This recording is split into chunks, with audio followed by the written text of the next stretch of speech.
जो second question था अपने पास वो था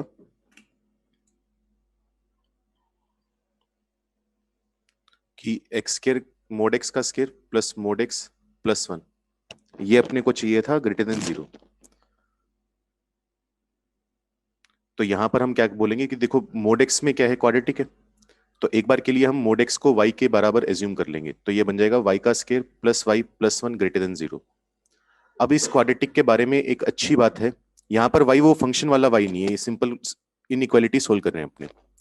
यहाँ पर तुम देखोगे कि वाई स्केयर का जो कोफिशिएंट है, जो हम ए बोलते हैं, वो पॉजिटिव है। और अगर इस क्वाड्रेटिक का मैं डिस्क्रिमिनेंट निकालूंगा तो वन का square minus four into one कितना आ जाएगा, माइनस का थ्री आ जाएगा। तो डिस्क्रिमिनेंट इसका क्या आ रहा है, नेगेटिव आ रहा है। अगर किसी क्वाड्रेटिक का ए पॉजिटिव हो और डिस्क्रिमिनेंट नेगेटिव हो तो उसका ग्राफ कैसा बनेगा, एक पैराबोला बनेगा, अपवर्ड पैराबोला। डी नेगेटिव है तो ना तो एक्स एक्सिस को कट करेगा ना टच करेगा, मतलब पूरा ग्राफ एक्स एक्सिस के ऊपर ही रहेगा। मतलब दूसरे शब्दों में ये बोल सकता हूं कि ये क्वाड्रेटिक जो है वो ऑलवेज पॉजिटिव है। अब हमें क्या चाहिए था कि ये क्वाड्रेटिक ग्रेटर देन जीरो हो। अब ये क्वाड्रेटिक तो हमेशा पॉजिटिव है, तुम y की कुछ भी वैल्यू पुट कर सकते हो, इसका मतलब तुम x की कुछ भी वैल्यू पुट कर सकते हो। तो इसका मतलब हमारे पास जो x होगा वो r को बिलोंग करेगा, ये बात हम कह सकते हैं। समझ में आया क्या किया? अगर ऐसा नहीं करना चाहते तो एक तरीका ये भी हो सकता है, अगर तुम देखना चाहो तो। क्या कि मोड एक्स का स्केयर है, इसका परफेक्ट स्केयर बना लो, तो मोड एक्स का कोफिशिएंट कितना है, वन, उसका आधा आ जाएगा वन बाई टू, पूरे का स्केयर कर दो। जो ये प्लस का वन होता है कांस्टेंट टर्म, ये वैसे का वैसा आता है, माइनस में कर दोगे वन बाई टू का स्केयर यानी वन बाई फोर। तो ये आ गया mode x plus one by two का होल स्केयर, प्लस में आएगा थ्री बाई फोर। किसी भी नंबर का स्केयर कर रहे हो रियल नंबर का तो वो पॉजिटिव आएगा, थ्री बाई फोर भी पॉजिटिव है। दो पॉजिटिव नंबर्स का सम करोगे तो वो ग्रेटर देन जीरो ही आएगा, और वही हमें चाहिए। तो एक्स का कोई फर्क ही नहीं पड़ रहा, हम कुछ भी एक्स पुट कर लें कंडीशन सेटिस्फाई हो रही है। तो सेकंड पार्ट तो ये हो जाएगा। थर्ड पार्ट देखते हैं, थर्ड में क्या बोला गया था। थर्ड में हमें बोला गया था कि एक्स माइनस थ्री का mod minus x plus three का मोड, ये हमें चाहिए था सिक्स के बराबर। ठीक है, अगर तुम नोटिस करो सिक्स के बारे में एक अच्छी बात है कि एक्स माइनस थ्री का mod minus x plus three का मोड इक्वल टू सिक्स को मैं लिख सकता हूं x minus three minus x plus three पूरे का मोड। सोच के देखो, क्योंकि राइट हैंड साइड को सोल्व करोगे तो मोड के अंदर आएगा माइनस सिक्स, सॉरी, और माइनस सिक्स का मोड क्या हो जाएगा, सिक्स ही हो जाएगा। तो एक तरह से मेरे पास क्या लिखा हुआ है, अल्फा का मोड माइनस बीटा का mod equal to alpha minus beta का मोड। याद करो मैंने क्या बताया था, यहां पर तो क्या हो रहा है, मैग्नीट्यूड कम ही होगा। तो यहां पर भी क्या है, मैग्नीट्यूड कम होना चाहिए। मैग्नीट्यूड कम कब होगा, जब एक दोनों का साइन क्या होगा, सेम होगा, सेम साइन के होंगे। तो x minus three into x plus three greater than equal to zero होना चाहिए। तो प्लॉट करेंगे, माइनस थ्री आ जाएगा प्लस थ्री आ जाएगा। अब तक तो मैं उम्मीद करता हूँ सब कुछ क्लियर हो चुका होगा ये वाला पोर्शन। तो ये हमारा रिक्वायर्ड इंटरवल होगा, या तो माइनस थ्री से छोटा या थ्री से बड़ा। लेकिन इतने से काम नहीं चलेगा, क्योंकि जब मैंने कंडीशन लिखवाई थी कि अल्फा बीटा सेम साइन के होते हैं, तो मैंने इसके ऊपर भी मोड लगाया था कि जब दोनों मोड का डिफरेंस निकाल रहे हैं तो हमें नहीं पता अल्फा का मोड बड़ा है या बीटा का मोड बड़ा है, तो इसलिए हमने पूरे पे मोड लगाया था। लेकिन जो क्वेश्चन मैंने लिख कर दिया उसमें तो मोड नहीं लगाया हुआ मैंने। तो यहां पर अगर हम नोटिस करें तो सिक्स पॉजिटिव नंबर है ना, और एक्स माइनस थ्री का मोड क्या है, मतलब ये नंबर बड़ा आना चाहिए किससे, एक्स प्लस थ्री के मोड से।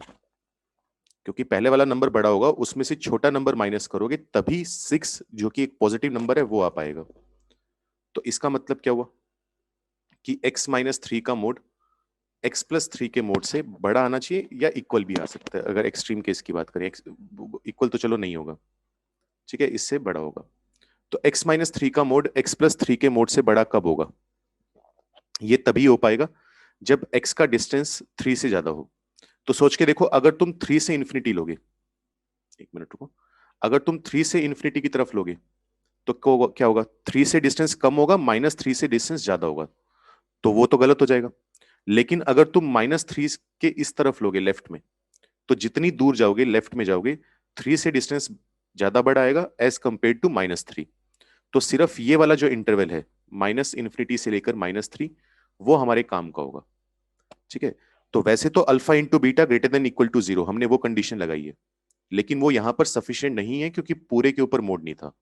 बस ये एक छोटी सी ट्रिक हमें मतलब एक ध्यान देने वाली बात थी। 8th क्वेश्चन में हमें बोला गया था x के मोड का स्क्वायर।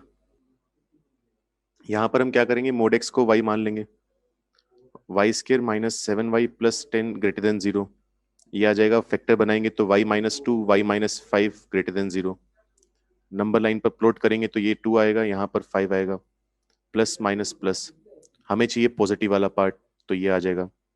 तो यहां से हमें पता चला कि y या तो लेस देन 2 होना चाहिए, या फिर y जो है वो 5 से बड़ा होना चाहिए।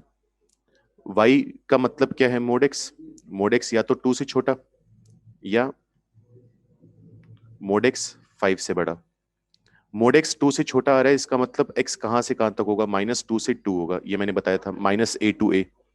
अगर मोड x a से बड़ा हो तो उसका आंसर क्या बताया था, -∞ to -a union a to infinity. तो या तो x ये होगा या फिर x हमारे पास ये होगा।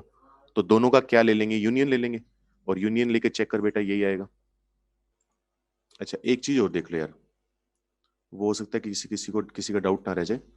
अगर मान लो तुम्हारे पास ऐसा कुछ आ जाए कभी कि x-3 का मोड हमें चाहिए 2 से छोटा, तो मैंने सभी क्वेश्चन में x का मोड दिया था। तो अगर x-3 का मोड 2 से छोटा आ जाए तो इसमें भी सेम काम करना है।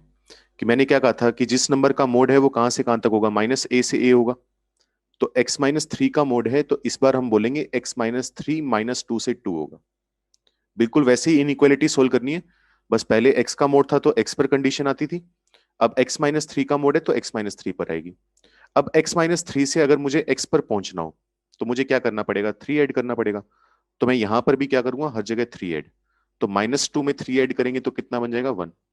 2 में 3 ऐड करेंगे तो कितना बन जाएगा, 5। बस ये ध्यान देना, इसमें कंफ्यूज नहीं होना बस अपने को। ठीक है, अब स्क्रीनशॉट ले लो, अगला फंक्शन पढ़ते हैं। अगला फंक्शन क्या है हमारे पास, चलो आगे देखते हैं। तो मॉड्यूलस फंक्शन अपना हो गया था। नेक्स्ट फंक्शन जो है हमारे पास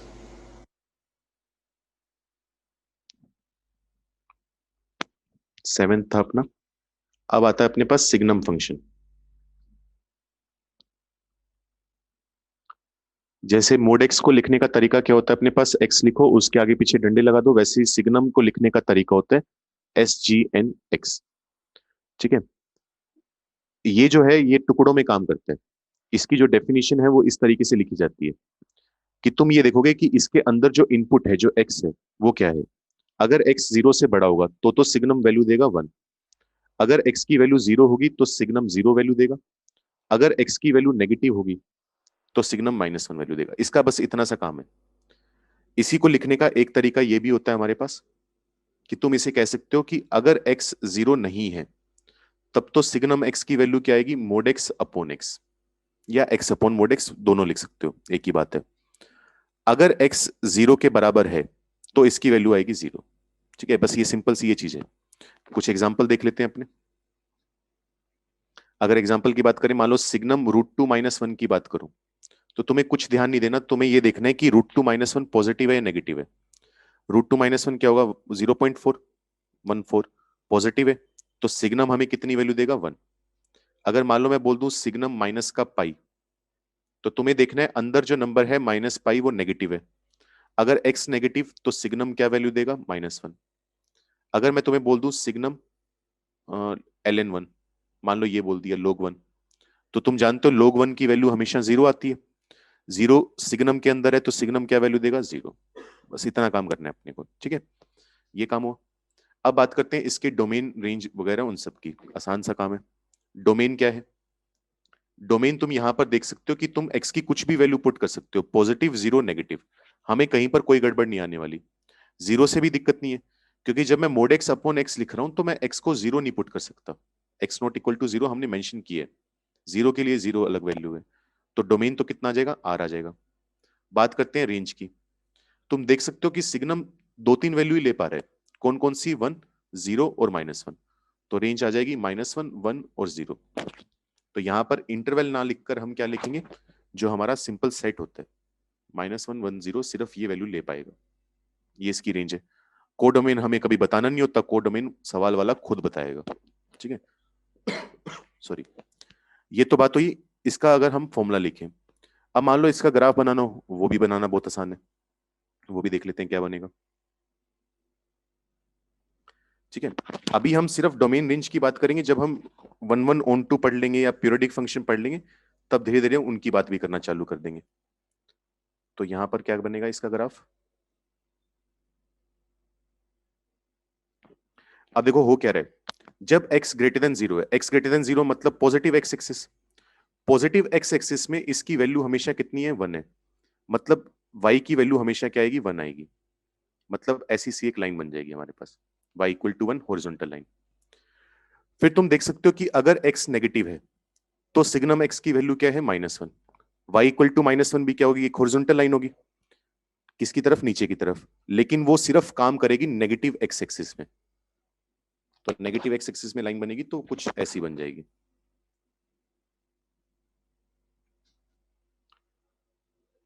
ठीक है, थोड़ा सा और इसमें बारीकियां देख लेते हैं, क्या क्या बारीकियां होंगी।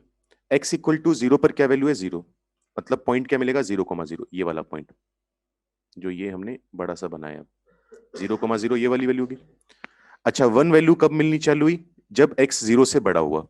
तो जब मैं y एक्सिस की बात कर रहा हूं वहां पर तो x कितने, जीरो है ना। तो यहां पर मुझे क्या लगाना पड़ता है, ओपन। मतलब जब x जीरो है तब वैल्यू वन नहीं है, जैसे ही हल्का सा भी आगे बढ़ा वैल्यू वन आनी चालू होगी। ऐसी अगर यहां पर बात करें, क्या बनाना पड़ेगा, ओपन बनाना पड़ेगा। और यहां पर वैल्यू होगी -1, कि जैसे ही जीरो से छोटा हुआ इसकी वैल्यू -1 होनी चालू होगी, लेकिन जीरो पर कितना होगा, जीरो। ये हमारा ग्राफ होता है सिग्नम एक्स का। अब आगे बात करते हैं, जो अब हमारे पास और एक बहुत इंपॉर्टेंट फंक्शन है, ग्रेटेस्ट इंटीजर फंक्शन। पहले तो इसका सिंबल देखते हैं, इसको लिखने का तरीका क्या है, पहचान क्या है। कि तुम x लिखो, कोई भी नंबर आएगा, उसके आगे पीछे ये वाली ब्रैकेट लगा दो। ये वाली ब्रैकेट लिखने का मतलब ग्रेटेस्ट इंटीजर x लिखा गया। ठीक है, इसको कभी कभी जिंट भी बोल देते हैं कुछ लोग, ग्रेटेस्ट इंटीजर फंक्शन। कभी कभी इसको बॉक्स एक्स भी बोल देते हैं, जो भी बोला जाए, मतलब ये अलग अलग इसके नाम है। ठीक है, अब इसका काम क्या है, जैसे मोड का काम क्या था, किसी भी नंबर को पॉजिटिव बनाकर बाहर फेंकना। ग्रेटेस्ट इंटीजर एक्स का काम क्या होगा, इसका मतलब है ग्रेटेस्ट इंटीजर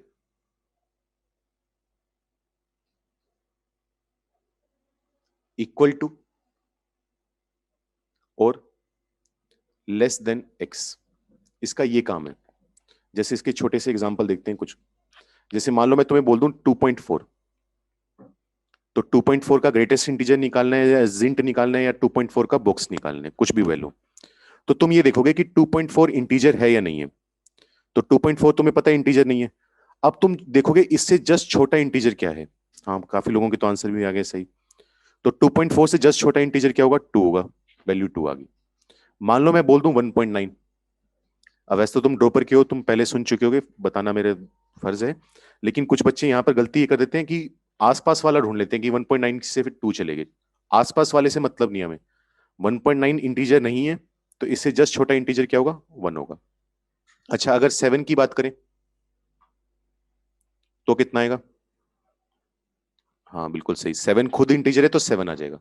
खुद इंटीजर हो तो वही आ जाएगा, ना हो तो उससे छोटा। -1.3 का बताओ जल्दी से कितना आएगा।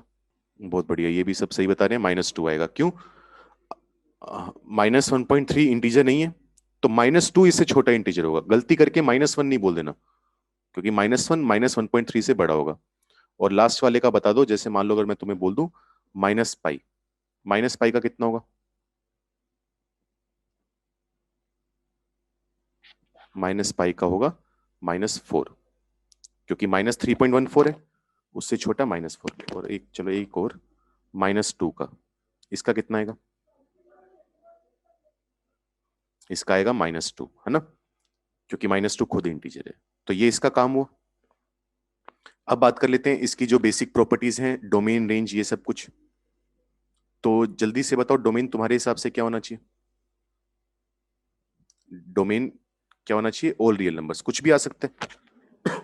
क्योंकि कोई भी नंबर ले लो, उससे छोटा इंटीजर तो होगा ही होगा ना। तो किसी का भी ग्रेटेस्ट इंटीजर निकाल सकते हैं, आर आ गया। अगर हम बात करें रेंज की, रेंज क्या होगी इसकी। रेंज में हम जब हम कह ही रहे हैं कि हमें इंटीजर ढूंढना है, इंटीजर ढूंढना है, तो इसका जो आंसर आएगा वो भी एक इंटीजर ही आएगा। तो रेंज लिखने का तरीका क्या हो, या तो इसको आई लिख लो या फिर जेड लिख लो। दोनों का मतलब होता है इंटीजर्स, कोई भी सिंबल यूज कर सकते हो। ये हुआ।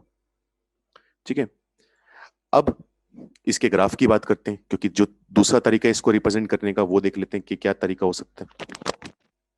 मान लो ये है हमारे पास, यहां पर मान लो वैल्यू 0 है, यहां पर वैल्यू 1 है, फिर 2, 3, 4, 5, यहां पर मान लो -1 है, -2, इस तरीके से चलता जा रहा है।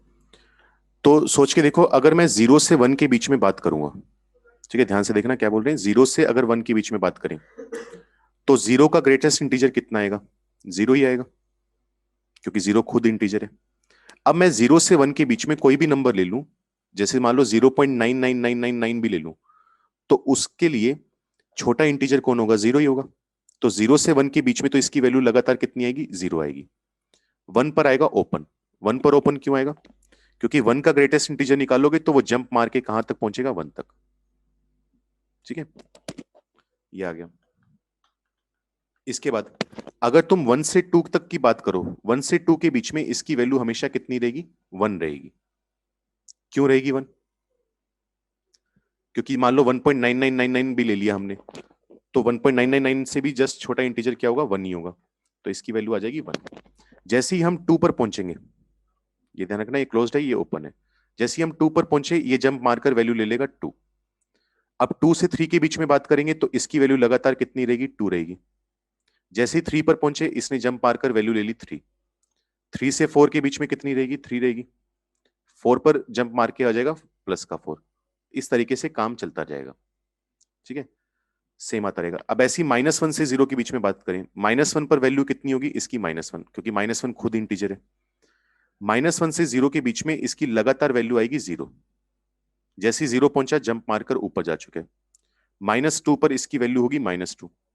-1 तक ये वैल्यू -2 ही चलती रहेगी, और -1 पर आती जंप मारकर ऊपर। तो समझ में आ रहा है? ऐसा सा ग्राफ देखने में मिलेगा हमें। अब ये कुछ सीढ़ियों की तरह तुम्हें लग रहा होगा, ठीक है। अब सीढ़ियों की तरह देखने में होता है, इसलिए हम इसको क्या बोल देते हैं? कभी कभी स्टेप फंक्शन भी बोल देते हैं। तो चलो मैं अब तुमसे एक सवाल पूछूं। मान लो मैं तुम्हें बोल दूं कि एक नंबर है x, उसका ग्रेटेस्ट इंटीजर 3 के बराबर है, तो तुम x की वैल्यू पर कमेंट कर सकते हो? क्या आएगी सोच के बताओ। अगर ग्रेटेस्ट इंटीजर x 3 है तो x की वैल्यू कहां से कहां तक होनी चाहिए तुम्हारे हिसाब से?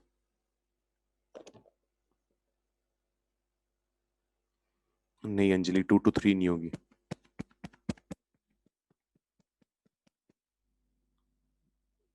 ठीक है, हाँ अब सही है। कितनी वैल्यू आएगी इसकी? क्लोज्ड 3 से ओपन 4। क्यों आएगी? क्योंकि सबसे छोटा नंबर क्या है? 3 है ना। अगर 3 से छोटा नंबर लोगे 2.999, उसका ग्रेटेस्ट इंटीजर तो कितना आ जाएगा? 2 आ जाएगा। मतलब 3 पहला नंबर होगा जिसका ग्रेटेस्ट इंटीजर 3 के बराबर होगा। 3.1 ले लो, 3.2 ले लो, सबका ग्रेटेस्ट इंटीजर 3 आता जाएगा। कब तक? जब तक कि 4 ना आ जाए। क्योंकि 4 आ गया तो ग्रेटेस्ट इंटीजर 4 बनना चालू हो गया। तो ये हमें पता चल गया। इसी को हम फॉर्मूला बनाकर लिख लेंगे।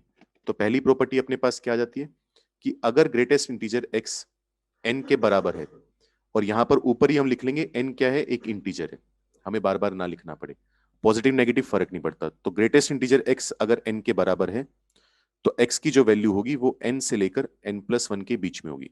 n+1 पर ओपन होना चाहिए और n पर क्लोज होना चाहिए। तो अगर मैं तुमसे पूछ लूं कि कितने इसके सॉल्यूशन आएंगे इस इक्वेशन के? इनफाइनाइट आएंगे, क्योंकि दो रियल नंबर के बीच में इनफाइनाइट नंबर्स होते हैं, ये हम जानते हैं। सेकेंड प्रॉपर्टी क्या है अपने पास? अगर तुम कभी भी कैसा भी नंबर हो उसका ग्रेटेस्ट इंटीजर फाइंड करो, ग्रेटेस्ट इंटीजर x, और ये आगे बहुत आगे काम आने वाली है जब हम लिमिट चैप्टर पढ़ेंगे, वहां पर तो खासकर काम आएगी ये। तो हमेशा जो ग्रेटेस्ट इंटीजर x होता है वो x-1 से बड़ा होता है और x के इक्वल या उससे छोटा होगा, ये बात तय है हमेशा। ये तुम देख सकते हो, अगर मान लो मैं 3.4 का ग्रेटेस्ट इंटीजर निकालूं तो वो नंबर जो आएगा 3.4 और 3.4 - 1 से के बीच में आएगा, क्योंकि ये नंबर कितना है? 2.4। 3.4 का ग्रेटेस्ट इंटीजर 3 और इधर बना 3.4। ये बात तुम नोटिस कर सकते हो, और ध्यान देना बहुत इंपॉर्टेंट है, बार बार बोल रहा हूं, आगे काम आने वाली है तगड़े तरीके से। इक्वालिटी कब होल्ड करेगी? जब x इंटीजर हो जाएगा। तो यहां पर लिख भी लेंगे, equality holds when x is an integer. ये बात हम बता सकते हैं। चलो अगली प्रॉपर्टी पर आते हैं। अगली प्रॉपर्टी हमारे पास ये आती है, कभी कभी वो हमें क्या देते हैं, सोल्व करने के लिए माइनस एक्स का ग्रेटेस्ट इंटीजर दे देते हैं। हमारी कोशिश ये होती है कि हम एक्स में सोल्व करें, तो हम क्या चाहते हैं कि माइनस एक्स के ग्रेटेस्ट इंटीजर को किसी तरीके से एक्स के ग्रेटेस्ट इंटीजर में तब्दील कर दें। तो ऐसा नहीं होता कि तुम माइनस बाहर निकाल लो, ठीक है, वो तुम एग्जांपल लेकर देख भी सकते हो। तो हमें क्या करना होता है, हम एक फॉर्मूला पढ़ते हैं एक तरह से, greatest integer x plus greatest integer minus x, कि इसकी वैल्यू कितनी आएगी। तो इसके लिए हम दो केस बनाते हैं, या तो एक्स क्या होगा, इंटीजर होगा, या फिर एक्स इंटीजर नहीं होगा, डज नॉट बिलोंग टू आई। अगर एक्स इंटीजर होगा तो इसकी वैल्यू 0 होगी, इंटीजर नहीं होगा तो इसकी वैल्यू -1 होगी। जैसे एग्जांपल लो, अगर मान लो मैं बोल दूं 3 का ग्रेटेस्ट इंटीजर और इसका नेगेटिव -3, उसका ग्रेटेस्ट इंटीजर, 3 का 3 आएगा, -3 का -3 आएगा, दोनों का सम 0। अगर मान लो मैं इंटीजर ना लूं, 3.4 का ग्रेटेस्ट इंटीजर और -3.4 का ग्रेटेस्ट इंटीजर, 3.4 का 3 होगा, -3.4 का -4 होगा, दोनों का सम -1, जो कि यहां पर लिखा गया। तो इस फॉर्मूले का यूज करके माइनस एक्स का ग्रेटेस्ट इंटीजर निकाल लोगे, ग्रेटेस्ट इंटीजर एक्स को उधर शिफ्ट कर दोगे राइट हैंड साइड में। तो ये फॉर्मूला हमारे आगे काम आएगा, यूज करना देखेंगे कैसे करते हैं। अब बात करते हैं इनइक्वालिटी अगर हमें दे दे तो। ग्रेटेस्ट इंटीजर एक्स अगर मैं कभी भी तुम्हें बोल दूं एन से बड़ा है, ठीक है,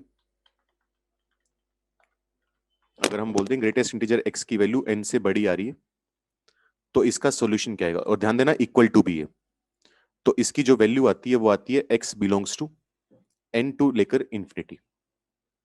ये हमारा आंसर होगा, और ऑब्वियसली एन इंटीजर है, वो मैं पहले बोल चुका हूं। इसके बाद अगर हम बोल दें ग्रेटेस्ट इंटीजर एक्स एन से बड़ा है, इक्वल नहीं है, तो एक्स की वैल्यू आएगी n+1 से लेकर इंफिनिटी, ठीक है। क्योंकि एक तरह से इसको अब रट्टे मारने के भी थोड़े तरीके हैं ना, समझ के करोगे तो याद रहेगा। ग्रेटेस्ट इंटीजर एक्स मान लो मैं तुम्हें बोल दूं कि 3 से बड़ा है, अब तुम्हें बोल दिया गया ग्रेटेस्ट इंटीजर एक्स 3 से बड़ा है, तो 3 से बड़ा होने का मतलब 3.1 3.2 वो तो हो नहीं सकता, क्योंकि इसको होना तो इंटीजर वैल्यू लेनी है। तो 3 से बड़ा लिखने का मतलब एक तरीके से तुम बोल दोगे कि greatest integer x greater than equal to 4 है, क्योंकि 3 से बड़ा होगा तो फिर सीधा वैल्यू 4 ही लेगा, और 4 से बड़ी तो सारी वैल्यू ले ही सकते हैं। तो इसलिए दोनों एक जैसे काम करते हैं, ठीक है। तो सिर्फ ऊपर वाला भी याद कर लोगे तब भी काम चल जाएगा। ये तो बात हुई ग्रेटर देन की। अगर मान लो मैं तुमसे बोल दूं लेस देन की, greatest integer x less than equal to n है, तो यहां पर एक्स की जो वैल्यू आती है वो आती है -इंफिनिटी से लेकर n+1, लेकिन n+1 पर ओपन होगा, ठीक है। जैसे मान लो मैं तुम्हें बोल दूं ग्रेटेस्ट इंटीजर एक्स -2 के इक्वल या उससे छोटा है, या -2 छोड़ो प्लस का 2 ले लो, तो x की जो वैल्यू आएगी वो आएगी -इंफिनिटी से 3।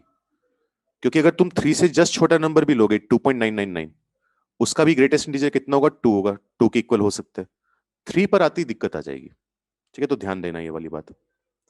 ऐसी अगर मैं बोल दूं ग्रेटेस्ट इंटीजर x n से छोटा है, बराबर नहीं हो सकता, तो x की वैल्यू आ जाएगी -इंफिनिटी से लेकर n तक। ये हमारे 4 बेसिक इनइक्वालिटी वाले फॉर्मूले हैं जो डायरेक्ट यूज होते चलेंगे। अब कुछ एक दो और इंपॉर्टेंट फॉर्मूले हैं वो देखते हैं। इसके ऊपर डायरेक्ट सवाल भी पूछा जाता है, आईटी पूछ भी चुके हैं इसके ऊपर। अगर मान लो x कोई भी नंबर है अपॉन में n, इसका हमने क्या निकाल लिया, ग्रेटेस्ट इंटीजर। प्लस में है अपने पास x+1/n, इसका ग्रेटेस्ट इंटीजर। फिर x+2/n, कहानी समझिए होगी। इन सब का हम सम करते जा रहे हैं लगातार, आखिरी में हम कहां तक पहुंच गए, x+n-1/n तक, ठीक है। तो इन सब का जो सम आएगा उसकी वैल्यू आएगी x का ग्रेटेस्ट इंटीजर। ये बात तय है, फर्क नहीं पड़ता x क्या है, लेकिन यहां पर n जो है वो इस बार नेचुरल नंबर होना चाहिए, ठीक है, इंटीजर भी नहीं, नेचुरल नंबर होना चाहिए। -2 -3 नहीं ले सकते। ऊपर तो जब हमने प्रॉपर्टी पढ़ी है इससे पहले, n नेगेटिव पॉजिटिव कुछ भी हो जाए, इसमें नहीं हो सकता। और इसी से रिलेटेड सेकंड प्रॉपर्टी आ जाती है अपने पास, उसमें कुछ नहीं, थोड़ा सा चेंज किया गया है।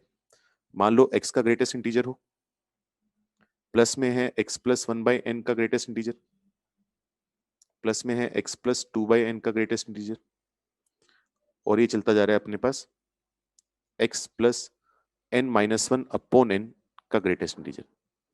पहले x भी n से डिवाइड हो रहा था, इस बार x अलग से है, तो इन सब का जो सम आएगा वो आ जाता है n इंटू एक्स का ग्रेटेस्ट इंटीजर। ये बात तय है। तो यहां से हमें बहुत हेल्प मिलेगी, इंपॉर्टेंट फॉर्मूला है। जल्दी से बताओ भाई, अगर किसी को दिक्कत है इनमें किसी में भी, कोई भी प्रॉपर्टी में।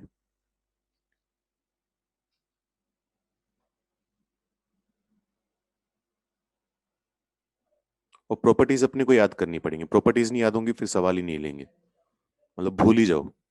फिर तो अगर कहीं डब्बा दिखे उसको छोड़कर ही आना है फिर अपने को, एक तरह से ये मान लो। और प्रॉपर्टीज आसान है, लॉजिकली अगर हम देखेंगे तो बड़ी आसानी से याद हो जाएंगी। और कोशिश ये करेंगे कि प्रैक्टिस इतनी हो जाए कि याद करने की जरूरत ही ना पड़े, वो ऑटोमेटिकली हम लिख पाए। हमें रट्टे थोड़ा ना मार रखें कि हाँ अच्छा ये होगा तो वो होगा, ये होगा तो वो होगा। वो दिख जाता है कि हाँ अगर इससे 4 से बड़ा है तो ये होना ही चाहिए। चलो दीपिका का तो आ गया, बाकी बोलो भाई। चलो इसका सबसे पहले तो सॉरी एक बेसिक सा क्वेश्चन करके देखते हैं। सोल्व ग्रेटेस्ट इंटीजर एक्स का स्क्वायर है -5 इंटू ग्रेटेस्ट इंटीजर एक्स +4, और ये हमें बोल दिया मान लो लेस देन इक्वल टू 0, या ये भी छोड़ो लेस देन 0। जल्दी से सोल्व करो, इसका आंसर क्या आएगा। सोल्व करने का मतलब एक्स की वैल्यू बतानी है अपने को। चलो डिस्कस करते हैं। यहाँ पर क्या कुछ फर्क नहीं है, नॉर्मली एक्स में क्वाड्रेटिक होती है, इस बार ग्रेटेस्ट इंटीजर एक्स में क्वाड्रेटिक है, तो बिल्कुल वैसे ही फैक्टर बनाएंगे। वो तो मिडिल टर्म स्प्लिट करके बना सकते हो, क्या आ जाएंगे ग्रेटेस्ट इंटीजर एक्स -1 इंटू में आ जाएगा greatest integer x -4 less than 0। ऐसी इनइक्वालिटी को सोल्व करने का तरीका क्या है, नंबर लाइन पर प्लॉट कर देते हैं। एक तो इसका रूट आ रहा है 1, एक रूट आ रहा है 4, प्लस माइनस प्लस, ये आएगा। हमें चाहिए नेगेटिव वाला पार्ट, तो 1 से 4 ले लेंगे। अब जब x में क्वाड्रेटिक बनती है तो x की वैल्यू आती है। अब ग्रेटेस्ट इंटीजर x की है तो ग्रेटेस्ट इंटीजर x की आएगी, तो इसकी वैल्यू आ जाएगी 4 से लेकर 1 के बीच में। अच्छा इक्वल टू तो है नहीं यहाँ पर, इक्वल टू होता तो यहाँ पर भी आता, नहीं आएगा। अब ग्रेटेस्ट इंटीजर x 4 से छोटा है, तो इसका मतलब उसकी मैक्सिमम वैल्यू कितनी होगी। अब ऐसा तो है नहीं कि 3.2 हो जाएगी, 3.9 हो जाएगी, तो इसकी वैल्यू कहां से चालू होगी, less than equal to 3। Equal to में तब्दील कर लिया करो, उससे क्या होगा, सिर्फ ये दो फॉर्मूले भी याद है तब भी तुम्हारा काम चल जाएगा। ये बीच वाले याद करने की जरूरत नहीं पड़ेगी तुम्हें, जिन पे मैं एरो बना रहा हूँ। ठीक है, तो इक्वालिटी में कन्वर्ट कर लिया अपनों ने। अच्छा 1 से बड़ा है तो इसका मतलब क्या होगा, 2 से 2 के इक्वल है उससे बड़ा होगा, तो ग्रेटेस्ट इंटीजर एक्स 2 से 3 के बीच में आ रहे हैं, तो इसका मतलब नंबर जो आएगा एक्स की वैल्यू वो आ जाएगी 2 से लेकर 4 के बीच में, क्योंकि 2 से स्टार्ट करोगे। 2 सबसे छोटा नंबर है जिसका ग्रेटेस्ट इंटीजर 2 है। सबसे बड़ा नंबर क्या होगा, जिसका ग्रेटेस्ट इंटीजर 3 आएगा, क्योंकि 2 से 3 चाहिए ना, तो 3.9999 होगा, यानी 4 से जस्ट पहले। ये अपना आंसर है। जल्दी से यस या नो लिख के भेजो भाई, किसी को दिक्कत हो, क्योंकि कुछ लोगों का गलत तो था, देखो कोई माइनस इन्फिनिटी से लिख रहा था, लेकिन अब बता दो। ठीक है। अच्छा यहाँ पर बच्चों एक प्रॉपर्टी और लिख लो, वो अपनों ने छोड़ दी, वैसे सिंपल सी है काफी। अगर तुम्हारे लिख तो कह लो, मतलब स्क्रीनशॉट ही लोगे, अगर x प्लस एन का ग्रेटेस्ट इंटीजर निकालना हो तो इसकी वैल्यू तुम greatest integer x plus n भी लिख सकते हो। ठीक है, ये भी लिख लो, बेसिक सी है लेकिन काम आ जाती है कभी कभी। और n क्या है, यहाँ पर इंटीजर है, तो ग्रेटेस्ट इंटीजर के अंदर अगर इंटीजर जुड़ा हुआ हो n, तो n को बाहर निकाल कर रख सकते हो, कोई दिक्कत नहीं है। लेकिन गलती ये मत कर देना कि x प्लस कोई भी y है और उसको तुम लिख दो greatest integer x plus greatest integer y, नहीं ये गलत होगा।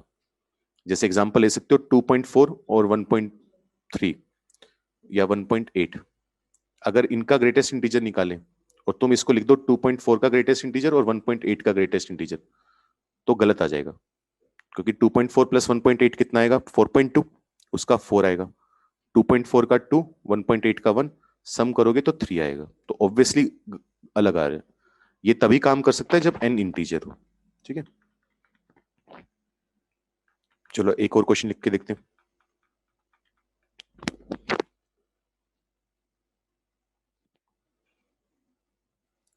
मान लो मैं तुमसे बोल दूं find the domain of f of x is equal to 2 minus 3 minus 2/3 minus greatest integer x। जल्दी से बताओ, पिछले वाले से भी आसान सवाल है ये।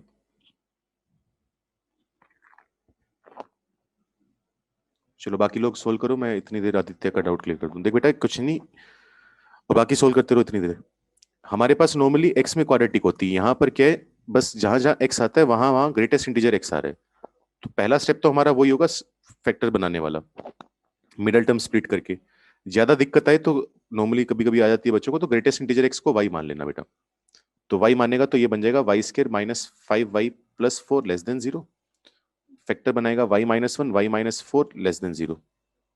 ठीक है, अब ये आ गया, y आ गया मतलब ग्रेटेस्ट इंटीजर x आ गया। तो नंबर लाइन पर प्लॉट करा, माइनस वाला पार्ट चाहिए था तो हमने कह दिया 1 से 4। अब ग्रेटेस्ट इंटीजर x 4 से छोटा है तो उसकी मैक्सिमम वैल्यू कितनी आएगी, 3 आ सकती है, क्योंकि वही 4 से छोटा होगा और इंटीजर तो होना ही होना है, तो डायरेक्ट जाकर 3 पर वैल्यू मिलेगी। वैसे ही हमने लिखा हुआ है ग्रेटेस्ट इंटीजर x 1 से बड़ा, सेकंड स्टेप में, तो 1 से बड़ा 1.2 1.3 तो हो नहीं पाएगा, तो इसका मतलब डायरेक्ट उसकी वैल्यू क्या मिलनी चालू होगी, 2। तो ग्रेटेस्ट इंटीजर x 2 से 3 आना चाहिए। तो अब इसमें सोचने का तरीका क्या है, हम ये देखेंगे कि ग्रेटेस्ट इंटीजर x 2 कब आएगा। सबसे छोटा नंबर क्या है जब 2 आएगा, 2 है। 2 से छोटा कोई नंबर तो होगा नहीं जिस पर ग्रेटेस्ट इंटीजर 2 आएगा, तो 2 से चालू कर दिया। फिर हम देखेंगे ग्रेटेस्ट इंटीजर x 3 कब आएगा, बड़ी वैल्यू कब लेगा। तो ग्रेटेस्ट इंटीजर x 3 तब वैल्यू लेगा जब मैक्सिमम वैल्यू उसकी कितनी होगी, 3.99999, मतलब 4 से जस्ट छोटा। तो इसलिए हम इसको लेकर गए 4 तक, 4 पर ओपन, क्योंकि 2 से 4 के बीच में अब हम कोई भी नंबर लेंगे तो या तो उसका ग्रेटेस्ट इंटीजर x 2 आएगा या 3 आएगा, जो हमारी रिक्वायरमेंट थी। चलो अब नेक्स्ट इसको करके देखते हैं। अब इसका डोमेन के लिए बस इतनी जरूरी बात है कि जो नीचे वाला डिनोमिनेटर है वो 0 नहीं होना चाहिए। इसका मतलब x का जो ग्रेटेस्ट इंटीजर x है वो क्या नहीं, वैल्यू है वो क्या नहीं होनी चाहिए, 3 नहीं होनी चाहिए। ग्रेटेस्ट इंटीजर x 3 कब आएगा, ये देखो कौन सी प्रॉपर्टी लगी, पहले वाली, कि अगर ग्रेटेस्ट इंटीजर x n के बराबर है तो x n से लेकर n+1। तो मान लो ग्रेटेस्ट इंटीजर x 3 होता तो क्या वैल्यू होती, 3 से लेकर 4, x की वैल्यू 3 से 4 होती। हमें 3 के बराबर नहीं चाहिए, मतलब 3 से 4 नहीं चाहिए, तो x 3 से 4 नहीं हो सकता, उसके अलावा जो उसकी मर्जी है वो होता रहे। तो इसको लिखने का तरीका क्या होगा, डोमेन को, सारे रियल नंबर आ सकते हैं, सिर्फ 3 से लेकर 4 वाले नहीं आ सकते। ये आंसर है। ठीक है, सबका सही आंसर आ रखा है, तो मैं उम्मीद भी करता हूं किसी का डाउट होगा भी नहीं। चलिए एक लास्ट क्वेश्चन देखते हैं, बाकी फिर डीपीपी वगैरह में देखेंगे अपने। फाइंड द वैल्यू ऑफ,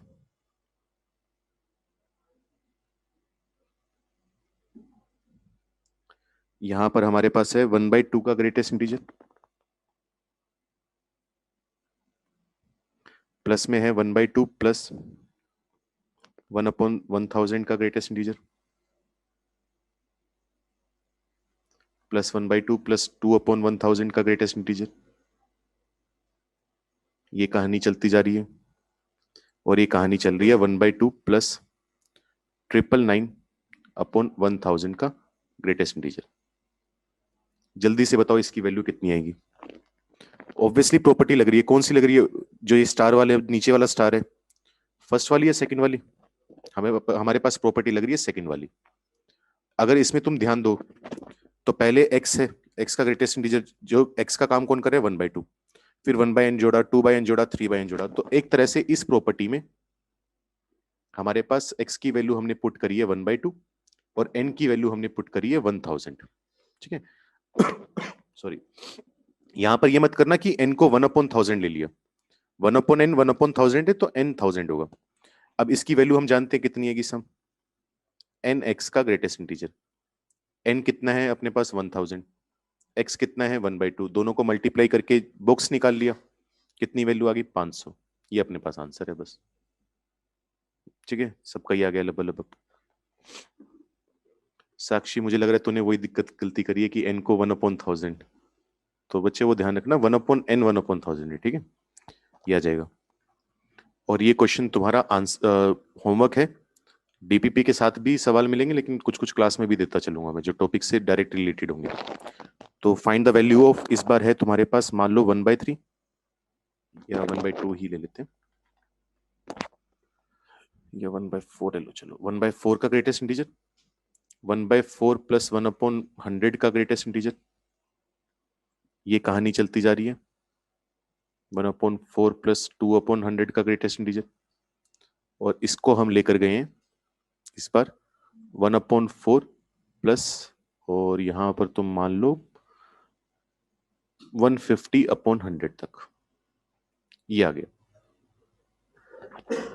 तो बस पहले तो ये है, तो तुम्हारा होमवर्क घर पे सोचने, बस इतना बता दो मुझे, जो डायरेक्ट जो यहाँ पर मैंने पहले फॉर्मूला लगाया इससे जस्ट पहले सवाल में, वो लगा सकते हो या नहीं लगा सकते इसमें, वाई या एन लिखकर इतना बता दो बस मुझे।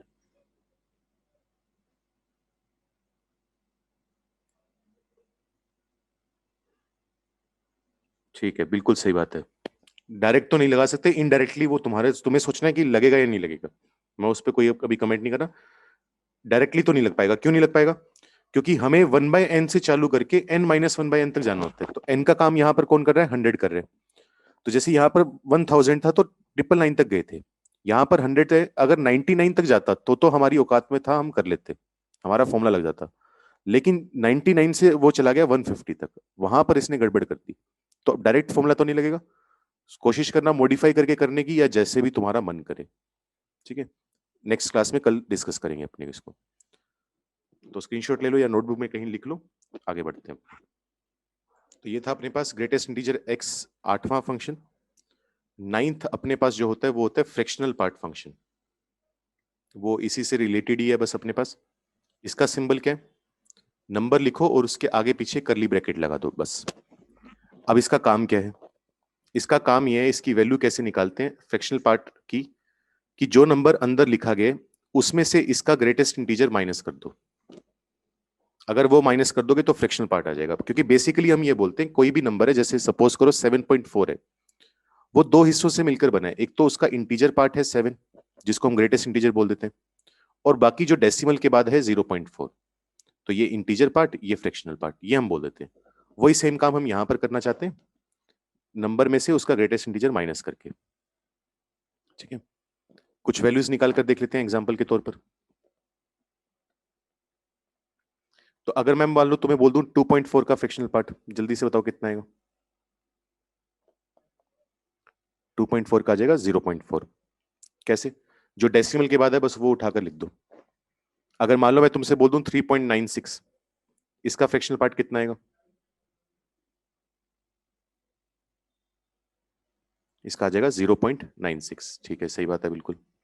अच्छा, मान लो मैं तुम्हें बोल दूं 7 का फ्रैक्शनल पार्ट कितना आएगा, जल्दी से बताओ कितना आएगा? सही बात, 7 की जो वैल्यू आएगी 7 के फ्रैक्शनल पार्ट की, वो कितनी आएगी? 0 आएगी। ठीक है, क्योंकि इंटीजर है 7, उसमें से 7 का ग्रेटेस्ट इंटीजर 7 ही होगा, माइनस करोगे 0 आ गया। अच्छा, और देखते हैं, मान लो मैं तुम्हें बोल दूं -2 का फ्रैक्शनल पार्ट कितना आना चाहिए? ये भी 0 आना चाहिए। इंटीजर पॉजिटिव हो नेगेटिव हो, नहीं जो तेरे देते -2 नहीं आएगा। इंटीजर पॉजिटिव हो नेगेटिव हो, उसका फ्रैक्शनल पार्ट 0 ही है, वो सिर्फ इंटीजर से मिलकर बने, फ्रैक्शनल पार्ट नहीं है। इसका बताओ कितना आएगा? -1.3 का, -1.3 का जो होता है वो होता है 0.7। ठीक है, तो जो मैं बार बार बोल रहा था ना कि पॉजिटिव नंबर में डेसिमल के बाद वाला ले लो, काम हो गया। नेगेटिव में वो काम नहीं कर पाते अपने। अगर नेगेटिव नंबर आ गया इंटीजर के अलावा -1.3, तो तुम्हें क्या करना है? अगर फॉर्मूला लगाएं तो पहले -1.3 आएगा, उसमें से -1.3 का ग्रेटेस्ट इंटीजर माइनस होगा, तो -1.3 -1.3 से जस्ट छोटा इंटीजर कौन है? -2। तो ये आ गया -1.3 + 2, जिसकी वैल्यू कितनी आ जाएगी अपने पास? 0.7।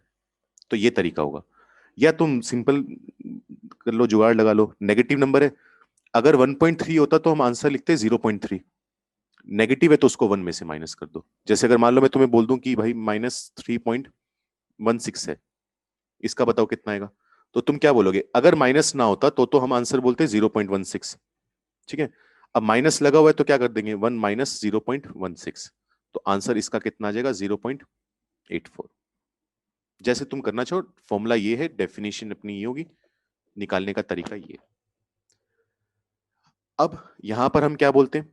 फ्रैक्शनल पार्ट एक्स की जो वैल्यू है वो हमेशा 1 से 0 के बीच में ही रहती है, 0 के बराबर आ सकती है लेकिन 1 से छोटी नहीं आ सकती।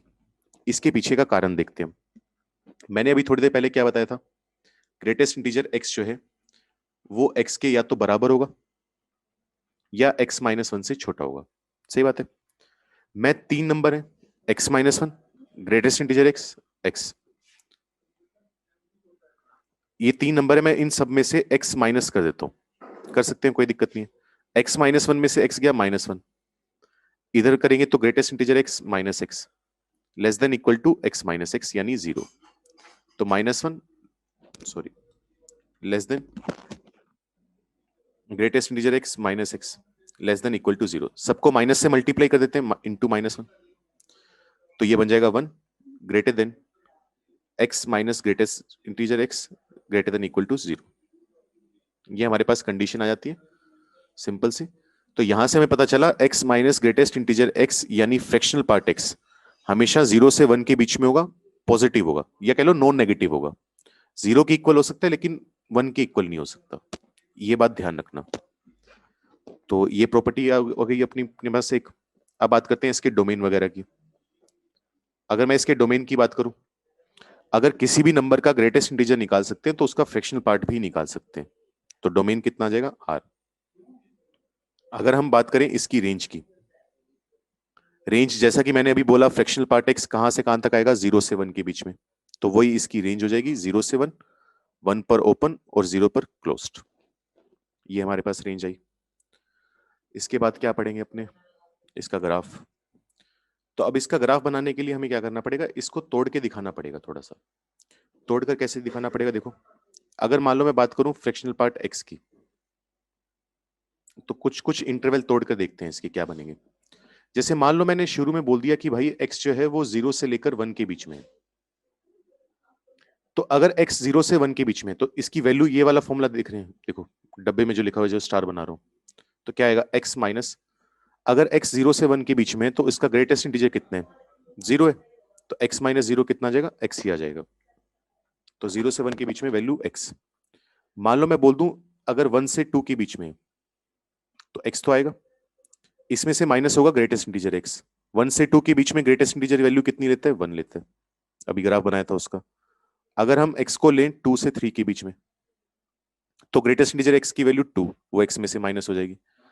अगर मान लो x की वैल्यू ले -1 से 0, तो ग्रेटेस्ट इंटीजर की वैल्यू -1, वो x में से सब्ट्रैक्ट होगा, तो वैल्यू आ गई x+1।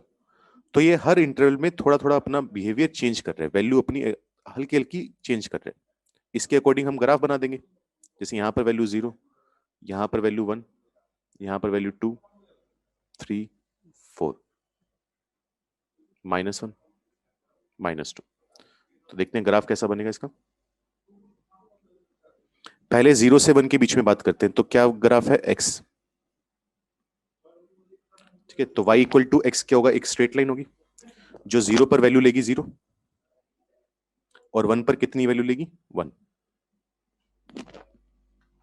तो हमारा जो ग्राफ होगा वो 0 से 1 तक जाएगा, लेकिन 1 के इक्वल नहीं हो पाएगा यहां पे, देखो क्योंकि 1 पर क्या है, ओपन, तो यहां पर ओपन, ये आ गया। अब 1 के इक्वल कहां पर है, इस इंटरवल में 1 से 2 के बीच में। तो अगर 1 पुट करेंगे तो x -1, 1 - 1 कितना दे देगा, 0 दे देगा, तो 1 पर ये वैल्यू जंप मारकर आ जाएगी 0 पर, फिर थोड़ा ऊपर जाएगी x -1, जब 2 पुट करेंगे तो 2 - 1 1, तो दोबारा ये 1 की तरफ जाने की कोशिश करेगी, लेकिन 1 हो नहीं पाएगी। 2 पर साथ के साथ दोबारा कितनी वैल्यू आ जाएगी, 2 - 2 0, 0 पर जंप मार जाएगी, फिर ये वैल्यू बढ़कर 1 जाने की कोशिश करेगी, 3 पर फिर कितना आ जाएगा, 0। तो इस तरीके से ग्राफ चलता रहेगा, बार बार एक इंटीजर से उठेगा, 1 पर पहुंचने की कोशिश करेगा, लेकिन जंप मार के 0, -2 से फिर 1 तक जाने की कोशिश करेगा, फिर 0। ये हमारे पास ग्राफ है इसका, ठीक है। तुम देख सकते हो इसका जो ग्राफ है वो बार बार रिपीट हो रहा है। फ्री हैंड से उतना अच्छा बना नहीं जितना अच्छा बनना चाहिए, वो तुम्हें पता होगा कैसा दिखता है, लेकिन बार बार इसका जो ग्राफ है वो अपने आप को रिपीट कर रहे हैं। ऐसे ग्राफ को हम पीरियोडिक फंक्शन बोलते हैं, वो अभी 1-2 लेक्चर में पढ़ने वाले हैं अपने। यहां तक बताओ भाई, कोई दिक्कत है किसी को तो। और ये इंटरवल आगे भी चलते जाएंगे, फिर 3 to 4, 4 to 5, 5 to 6, ये सब कुछ। अब इसकी भी कुछ प्रॉपर्टीज हैं। अब इसकी प्रॉपर्टीज क्या क्या है, ये तो हम जान ही चुके हैं, लेकिन उसको दोबारा लिख लेते हैं कि x का जो फ्रैक्शनल पार्ट है वो हमेशा 0 और 1 के बीच में रहेगा। हालांकि 2 बार लिख चुके हैं रेंज वगैरह और वो सब कुछ, लेकिन फिर भी। सेकंड बेसिक सी प्रॉपर्टी क्या है, अगर मान लो तुमने कभी भी x का ग्रेटेस्ट इंटीजर निकाला और फिर उसका फ्रैक्शनल पार्ट निकालने की कोशिश करी, जल्दी से बताओ क्या आंसर आना चाहिए। कभी भी तुमने x का ग्रेटेस्ट इंटीजर निकाला फिर उसका फ्रैक्शनल पार्ट निकाल लिया, कितना आना चाहिए? 0। सबका सही है, क्योंकि x का ग्रेटेस्ट इंटीजर निकालोगे तो वो इंटीजर बन गया। अब इंटीजर जब फ्रैक्शनल पार्ट के अंदर जाएगा तो वो 0 वैल्यू दे देगा। मान लो अब उल्टा काम कर दिया, x का पहले तो हमने फ्रैक्शनल पार्ट निकाला और फिर उसका ग्रेटेस्ट इंटीजर निकाल लिया, अब कितनी वैल्यू आनी चाहिए?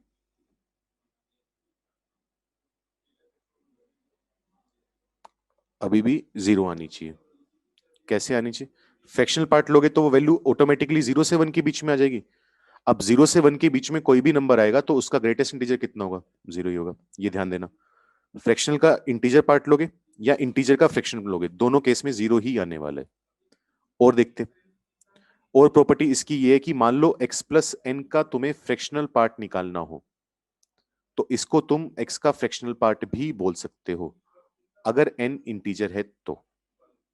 i कह लो या z कह लो, क्योंकि 2.4 का फ्रैक्शनल पार्ट निकालो, 1.4 का निकालो, 3.4 का निकालो, सबका 0.4 ही आना है।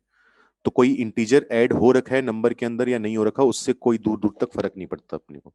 ठीक है, वो सेम चीज कहानी आनी है अपने पास। और देखते, जैसे मैंने ग्रेटेस्ट इंटीजर x को ऐड करवाया था और माइनस एक्स का ग्रेटेस्ट इंटीजर, वैसे ही इसकी बात आती है। मान लो x का फ्रैक्शनल पार्ट हो और ऐसे ही माइनस एक्स का फ्रैक्शनल पार्ट हो, तो इसमें भी दो केस बनाते हैं। या तो हमारे पास x इंटीजर होगा या x इंटीजर नहीं होगा। अगर x इंटीजर है तो इसकी वैल्यू कितनी आएगी? 0। इंटीजर नहीं है तो इसकी वैल्यू आएगी 1। ठीक है, ये ध्यान रखना। और सिंपल सा एग्जांपल लेके चेक भी कर सकते हो। ये हुआ हमारे पास। आगे प्रॉपर्टी देखते हैं क्या है अपने पास। अगर मान लो मैं तुम्हें कभी भी बोल दूं कि x का फ्रैक्शनल पार्ट कुछ भी नंबर है अल्फा के बराबर है, जैसे उदाहरण के तौर पर मैं यहां पर लिख रहा हूं साइड में, फ्रैक्शनल पार्ट x मान लो मैं तुम्हें बोल दूं 0.4, तो x की वैल्यू क्या आएगी? अब 0.4 किस किस का फ्रैक्शनल पार्ट हो सकता है? 0.4 का हो सकता है, 1.4 का भी हो सकता है, 2.4 का, 3.4 का, चलता जाएगा, इधर भी चलेगा। माइनस 0.6 का निकालोगे तो 0.4 आएगा, माइनस 1.6 का निकालोगे तो वो भी 0.4 आएगा। तो इसी को अगर हमें लिखना हो तो हम क्या लिख देंगे? This implies that x belongs to n, x equal to n plus alpha, जहां पर दोबारा n क्या है? इंटीजर i या z।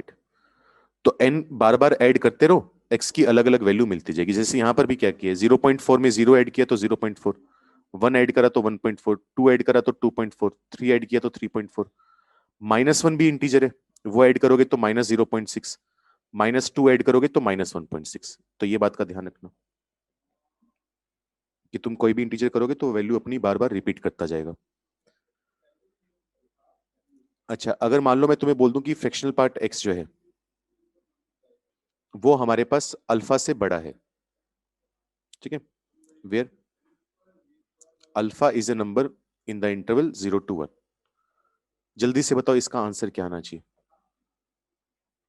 अगर फ्रैक्शनल पार्ट x अल्फा से बड़ा है या उसके बराबर है, अल्फा 0 से 1 के बीच में, उसकी रेंज में ही आ रहा है।